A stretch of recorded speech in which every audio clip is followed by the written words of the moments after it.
There's only 2 weeks to go until the 2025 Cheltenham Festival. We're here at the home of racing.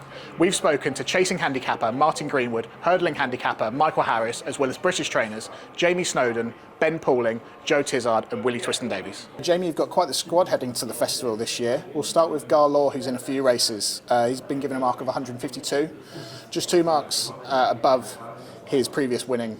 Do you think you'll take a chance in the Ultima or maybe one of the graded races? Yeah, so it's an interesting one. Obviously, we've got 3 entries: Stairs Hurdle, the Ryanair, and the Ultima. The obvious choice is the Ultima, but just because it's obvious doesn't necessarily mean it's the right choice. He last won off 150, so he's been caught between the devil and the deep blue sea and carrying either big weights in handicaps or not quite sort of Grade 1 standard.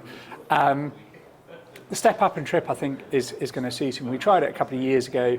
After he won the Paddy Power here, we went to the Sky Bet Chase and he was going to win, but he fell at the last. And predominantly, we've campaigned him over 2.5 since. But I'm keen to go up and trip now. He's a bit older and stronger and can cope with it a bit better. So we'll see what the weather does, see whether we go for the Ultimate or perhaps the Stairs Hurdle. But yeah, we'll just keep half an eye on the weather. Okay. Hollygrove Cha-Cha won very well at Sandown in testing conditions. Is she going to take a chance in the Mares Novice? I think we will. Yeah, I think that's going to be the plan. She's in great order at home. Obviously, she's won 5 of her 6 starts. The one time she got beaten was at Taunton over 2 miles on quick ground when she was second in a listed race down there. But the new course here should suit her better than 2 miles around Taunton. If there's a bit of rain, that would certainly help her chances. And yeah, she'd probably go slightly under the radar for a horse that knows how to win races. And Wendigo looks very progressive heading into the Albert Bartlett, probably Britain's best chance of her.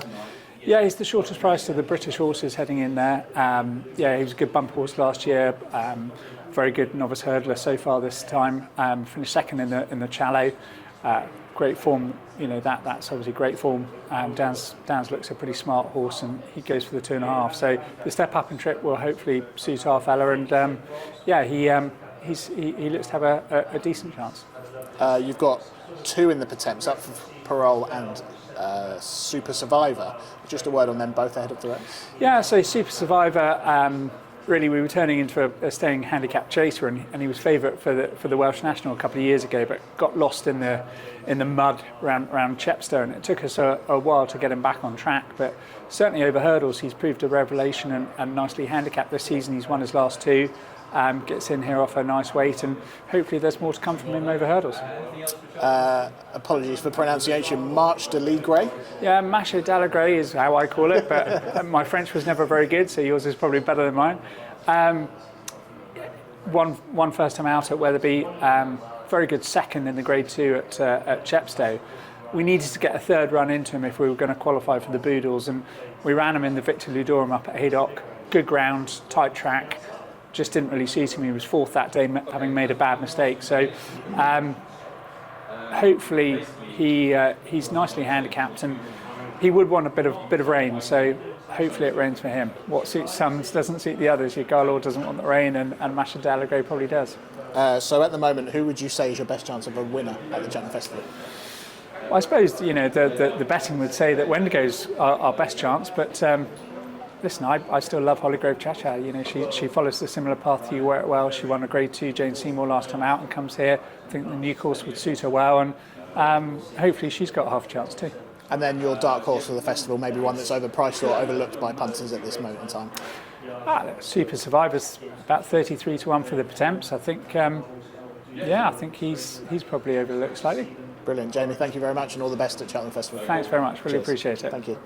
Ben, I'll start by congratulating you on a fantastic season so far. Would you say this is your strongest squad that you've ever had going to the Cheltenham Festival? Yes, I think it's all round. If I had, a couple of the big or the sort of yard stars of this season, the jukebox or handstands with us, then you'd say for sure. What we've ended up with is I imagine 8 or 10 very nice horses that are going to turn up, run their races and be competitive. Whether any of them can put their head in front is another matter. But looking forward to seeing how we get on, and they're in particularly good order. So looking forward to seeing if we can pull off another one. Yeah, we'll start with your winner from last year, Shaken Up Harry. He's entered into a couple. Is the thinking that he'll try and retain? Until this morning, I was probably unsure we'd come. He did a really good bit of work this morning. Excuse me. And when he's in that sort of form, that's when you have to run him. He sort of tells you he's either on great form or he doesn't turn up at all. And this morning's work was really pretty good. So if he follows suit for the next 2 weeks, then yes, he could turn up in either the plate again or the ultimate. And Henry's friend was put up £7 after winning at Newbury over Christmas. Is he going to head to the ultimate? Very much so. That's the plan. We've trained him to turn up here fresh and well. He came here after the Reynoldstown last year and just didn't raise a gallop really. He was flat as a pancake, so we wanted to turn up with him fresh. He's in very good form. It's a competitive race, but he's going the right way, and he'll run his. I think he'll be turning in, hopefully pitching in, and whether we've got enough in hand to come up the hill in front, we'll soon see. And Diva Luna heads to the Mares Novices Hurdle. She has some pretty strong form behind her. Does she go there with a chance? Yeah, I mean, I had her down as my best prospect coming into this season. She won 2 very good bumpers, without having to try too hard, especially at Aintree. And we just haven't had a smooth season with her. She wasn't right early doors, and we've sort of been half trying to fit a square peg in a round hole. And again this morning she seemed particularly good again. I keep talking about it like, we took 8 to Lambourne this morning for an away day, and most of them came through it with flying colours. And if she was the horse she was last year, she'd probably be near favourite for this, because she should have just won her 3 without any sort of stress. But we've seen a different side to her. We've seen her have to dig deep, which is a good thing in a way, but at the same time, that sort of grace that she showed us last year is a bit of a distant memory. But if we get her back to what she was last year, then she's going to be very competitive. And no questions asked, has been quite a progressive, consistent horse. He's been given 138 in a handicap. Is he going to go to a graded novice, or do you think your chances are in a handicap? I am not sure at this moment in time. We've got the options of the handicaps now. He is a very progressive novice. I think he'd be a fabulous chaser. If it wasn't the deepest Supreme, I'd probably be tempted by that. I think the Turners is competitive. I think we'll probably avoid that one. Yeah. And then we'll look at the Coral or the boys race. Probably the boys race is more likely of those handicaps, but whether it be the Supreme or the boys race, I'm not sure. And you've got 4 currently in the novices handicap chase, but I get the sense that you think Pick Rock is probably your best of the 4. Yeah, I think Pick Rock is in a right good place to go and run a big race. I know that we haven't had him through niggling. He got an injury at Carlisle that put him out for 6 weeks, and then we were racing against time for Exeter, and then he got beat ahead. And then we went to Newbury fairly quickly afterwards, and he ran a nice race to get qualified. I think he's in very good form. Well, he's in the best form he's ever been in. And I think he's a very progressive horse, and I adore him. So he would be one worth noting. And Densworth, actually, believe it or not, he's got a profile. He either pulls up or wins, but it's all to do with ground. So if the ground comes for him, he'll give his owners one hell of a day. And what ground would that be for him? Good ground. Good to soft at worst. He doesn't deal with anything more. And so at this moment in time, if I was to tell you had a Cheltenham Festival winner, who would you think that would be? It would probably be, if Diva's back to her best, she's the obvious choice at a big price, because I'm not sure there's a standout novice filly. There's been some nice performances, don't get me wrong, but there's nothing that makes me think, Diva on her day would struggle to beat. I'm very sweet on her. I'm very sweet on Pick Rock. Henry's been trained for the day. There's lots of options. We're not running them here to finish out the back. I'd like to think they won't all be in the 4. Of course they won't, but they're lining up with the confidence that they can be competitive. And then, given what you said, I was going to ask you about maybe the horse that would outrun their odds at the moment, but I get the sense that's Densworth. Densworth, or with one we haven't mentioned, Jig's Forge in the Albert Bartlett. Very good performance first time up at Fosslas. Pulled muscles, time off. was too fresh, too keen, did everything wrong at Doncaster, write that off. He doesn't fit the profile because the Albert Bartlett's normally won by a horse that's got a bit of experience, a bit of hardy type, but everything about him tells me he's not a 66 to 1 shot. Brilliant. Well, Ben, thank you very much for talking to us. All the best at the festival. Thank you very much. Cheers. Joe, congratulations on a fantastic season so far. Would it be safe to call JPR1 maybe your stable star at the moment? And what do you think of his mark of 156? Yeah, JPR1's my highest rated horse, so he is, he's the flag bearer. It's not easy for him. We won the Holden Gold Cup in his third in a Grade 1, but he's in that sort of mark now where he's a little bit short in the champion chase, but he's top weight in a competitive handicap, so it's not easy for him. But I think he's quite ground dependent. He loves to bounce off the ground, but on his day, in the Holden Gold Cup, he was really impressive, and he's the highest rated horse I got. The Changing Man finally got off the mark at Ascot a couple of weeks ago. Is the thinking with him the Brown Advisory, or maybe something like the Ultima? No, I think he'll run in the Ultima. He's a joint favourite for the Ultima, and he's 50 to 1 for the Brown Advisory. He's a lovely progressive horse who's been handling big field handicaps all season, and then we went back to the novice route in the Reynoldstown. Race fell apart at the second or third fence, but it's still the way he went about it. He enjoyed it. He jumped super. Massive confidence booster for the horse. So he'll run in the Ultima, and he's joint favourite. It's a competitive race, but he's certainly he's very versatile ground-wise in that as well. So he's very consistent. First Confession is a horse who maybe didn't show his best in the Channel Hurdle. Is there a chance that maybe it was just a very hot race and he could actually bounce back to his best in the turnings? Yeah, I mean, it was an incredibly hot race, but he didn't turn up. He never jumped. He barely, for whatever reason, we got him home and we did all the tests and we never really got to the bottom of it. But I had a few horses that sort of time that ran a bit, everything that I ran that day ran disappointing, to be honest. And he bounced right back at Ascot. He'll run in the Albert Bartlett. I think that stepping him up to 3 miles will play to his strengths to help him. How good he is, he needs to take another step forward to be capable of winning. But he's a gorgeous horse for next year, if nothing else, over fences. Lord of Thunder seemed to appreciate the step up in trip a couple of weeks ago. Is he going to go to the novices handicap chase? Yeah, he'll run there. That's he should get in as well. Gets a nice racing weight. He's a bit of a slow burner. He's a slow burner over hurdles, and he also takes a lot to get him fit. So he's gradually got better and better as jumping and racing as the season's gone on. He'll like the Thursday course, and more galloping track around will help him.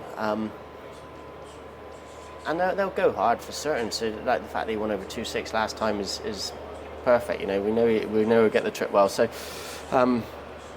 he wouldn't mind a bit of rain leading up to it, but the ground will it's never going to be too quick here anyway. So he's definitely got a chance. I'm looking forward to running him.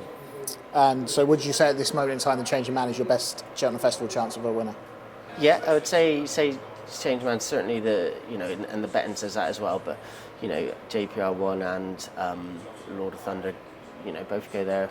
Both I'd imagine Changing Man, JPR1 will run in the Grand Annuals, but they got chances, each way chances definitely. And at this moment in time, maybe one that's being overlooked, overpriced in the market? No, I've only got the 5 runners, and Rock My Way in the National Hunt Chase.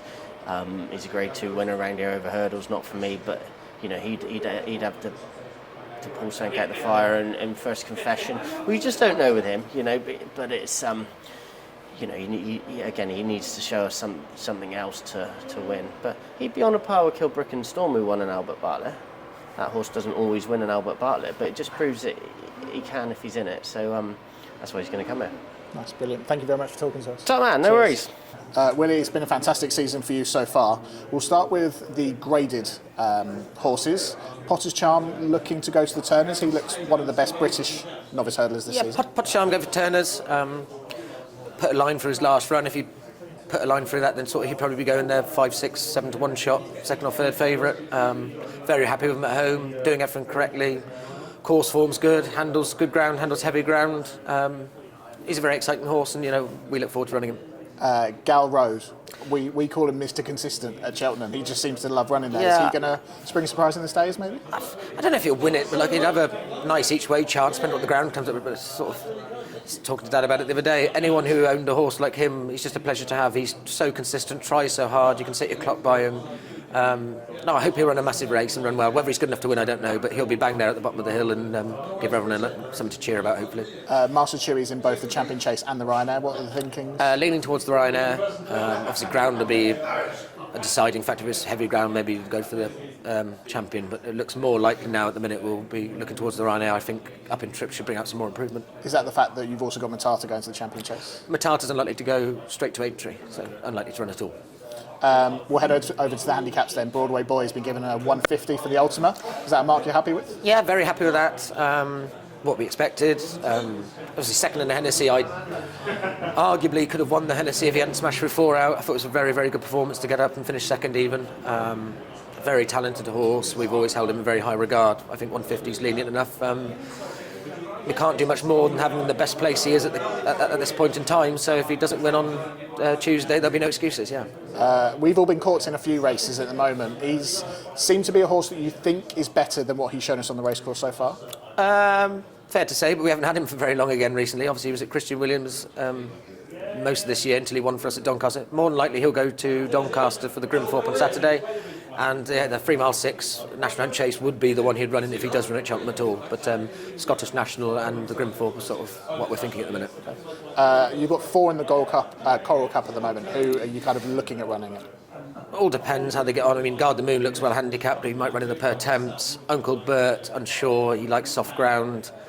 Josh the Boss looks unlikely to get in. And what's our other one? I don't know. Well, it's unlikely they'll run, yeah. Okay. Guard Your Dreams has entered into a couple of races as well. Yeah, Guard Your Dreams more than likely the novice handicap. Confusing on Saturday as he looked like he wanted 4 miles on Saturday around Kempton, but he's a very consistent horse, likes to track, won an international hurdle here.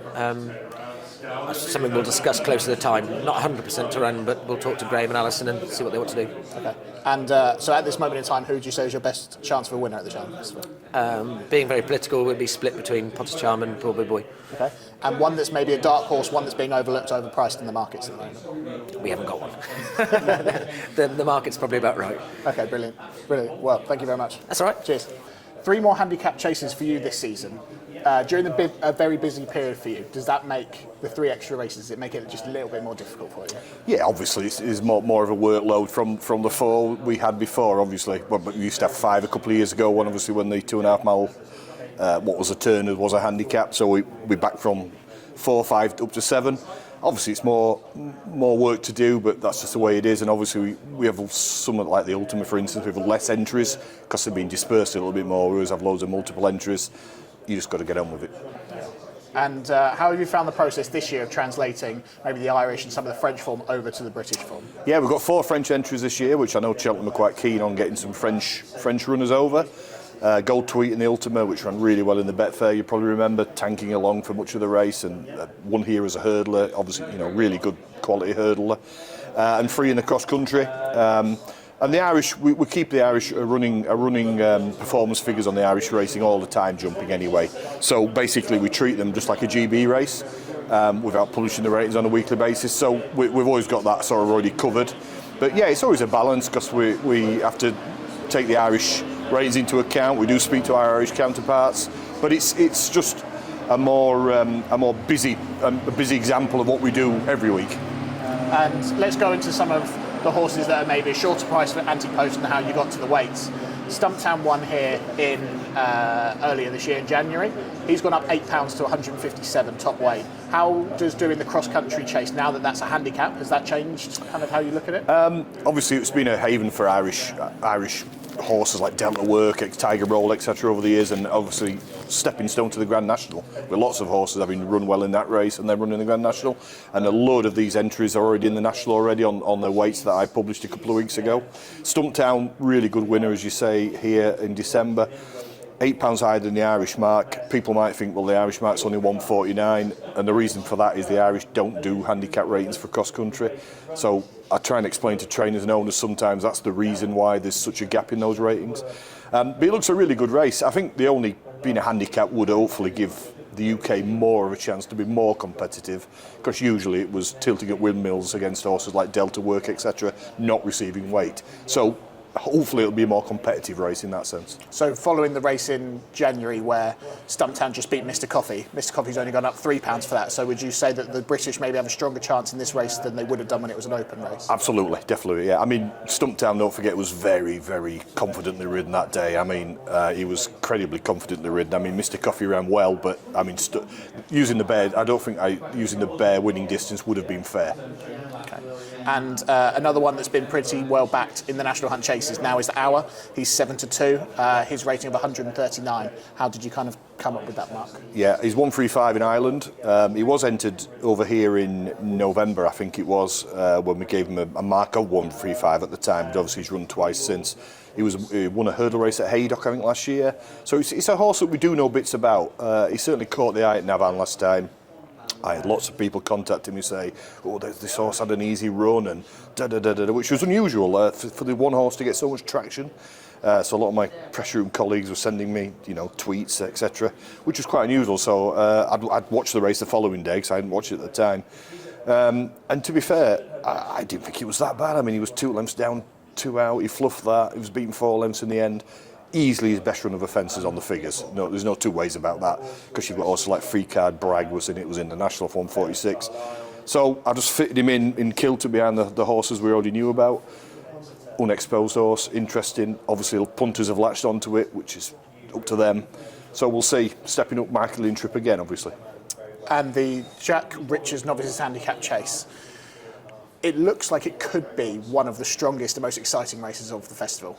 How did you enjoy looking at getting the weights done for a race, and the fact that it hadn't been around for 10 years? Does that change how you go about handicapping horses? Yeah, I mean, I'll be honest with you, my colleague does a 2.5 mile race, so it's not one I actually did myself, but obviously he's had a checkered history of this. It was an open handicap, it was a 0 to 140, it was a 0 to 145, and now it's back to an open handicap. But I think it's fair to say it's got one of the strongest entries. Obviously there's horses with multiple entries that may go to other places yet, but I must admit, I think punters especially, seem to like that race. They like a competitive handicap, and hopefully that's what it'll be. And for you, obviously being a handicapper, the fact that some people don't like that some grade ones have gone and handicaps have come in, is it something that you enjoy, or would you like to see more grade ones that maybe have smaller field sizes? I mean, from a work point of view, it's easier to do a grade 1 because there's less runners, but I mean, it doesn't really matter. To be fair, as handicappers, we just handicap what comes in front of us. Whether it's 50 runners in a race or 4 runners, we don't make the field sizes, we don't really make changes to racing. It's down to the jockey club and the BHA race planners. They tend to come up with all these. We just basically sit down and handicap what's in front of us, whether it's 20, 40, 4. Brilliant. Well, thank you very much for talking to us. No problem. Cheers. Michael, how have you found the translation of some of the foreign ratings ahead of the Cheltenham Festival and the British ratings? Yeah, it's always interesting. We obviously have the crossover with Ireland, which is sort of regular. We keep our figures for the Irish races all year round. There's a few sort of French entries this year, which obviously you have slightly less information on. The juvenile stencil obviously ran at Cheltenham earlier in the year, which has helped to sort of guide his French form. I suppose a Kopek to me is a French form, although Irish trained, which is probably one of the more difficult ones to assess in the sense that we have not seen it in Britain or Ireland, but at the same time it's like treated as a French import, so using our conversion scale from the French rating. So obviously hasn't run since May, just putting on its French rating, and whether that proves too high or too low, time will tell. Yeah, and we'll start with Langadan, the horse that has taken over the handicap hurdles at Cheltenham over the last couple of years. He got given 158, £17 up from his 2 wins in the Coral Cup. Is that just to completely make connections, we're going to the Stays hurdle? Well, it's more a reflection of he obviously showed much improved form at the end of last season, and his runs this year we feel have just been sort of below par runs rather than the suggestion that this rating is incorrect. So I think Connection have said they've struggled to sort of get him right so far. I think they're talking about going for the Stays race, but yeah, if he does run in the handicap, it's £17 higher, as you say, it'd be top 8. Kopek to me, as you mentioned, is Antipode's favourite for all 3 races he's entered in. Having not run in Britain or Ireland, the mark of 136. First of all, how do you come across that mark, and does it make it a little bit harder not having some Irish form to go along with as well? Yeah, it's the second way. It definitely makes it more tricky that we haven't seen it. It hasn't run since May for a start, and yeah, obviously not running in Britain or Ireland gives us less information to go on. It's treated all on the same scale that we do for all of our French imports. So if a horse gets bought from France and getting training in Britain, we use a ×2 conversion scale, which is based on sort of data of over the years of how the French mark translates to the British mark. So essentially it's been treated in line with how we'd treat any sort of French import. That's all we've got it to go on at the moment, so whether the rating is too high or too low remains to be seen.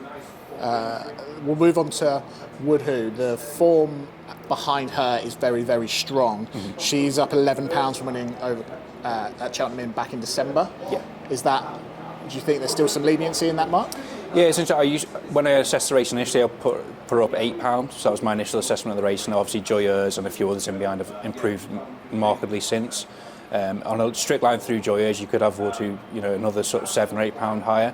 It was quite a steadily run race that day, and it was quite a bunched field, so you're kind of limited to how much you can say, yes, the form might have been better than it seemed at the time, but unless you want to suggest the sort of 9th, 8th, 9th, 10th have also improved again.